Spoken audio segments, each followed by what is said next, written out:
This is Money on Main Street. And now we're ready for our CEO sit-down. Today's guest expert is Rob Basso. Not only is he the CEO of Advantage Payroll Services, but he's also the author of The Everyday Entrepreneur. Thanks for joining us today, Rob. Thank you for having me. We're talking today about acquisition, something that I don't think a lot of businesses think about or know how to go about doing. What do you think is the most important piece of advice that people need to consider, a checklist, if you will? Well, the number one thing is figure out why you're even considering making an acquisition, because it's not necessarily for everybody. So once you've determined the reasons for that acquisition, whether it be you want to grow, you want to add a line of business, then you can determine the pool of businesses that you might want to go after. And immediately after you do that, you have to make sure that you have the financing in place to be able to go out and acquire this other business. In fact, many times you don't even need cash. You can do an all-stock transaction and do a merger instead of an outright buy. Oh, that's really interesting. Now, when would that be a good idea?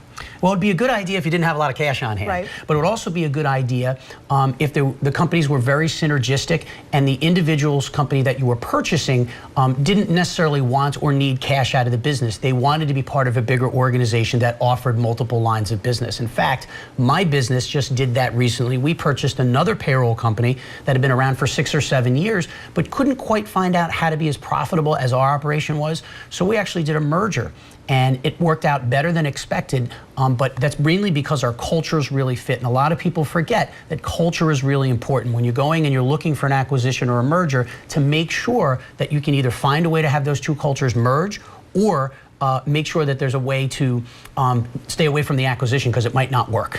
Now, how would you determine that? Because I read that John Lanier of GE Capital, he said that 3 out of 5 businesses fail because the cultures don't mix. Well, it's really about spending a lot of time with the ownership and the top management of the organization, spending time inside the trenches to hear and think and really understand what makes that business tick. Interview some of the individuals that work for the organization to understand what they believe the company culture is like. Because sometimes the owners are completely unaware of what it's really like to work for their organization. I know we spend a lot of time being very critical about the way that we manage and the way that we communicate with our employees, but a lot of owners don't do that, so you have to be very careful. Now, is there a difference between acquiring a company on Long Island as opposed to doing it in the city? I think things move at a much faster pace in Manhattan than they do Long Island.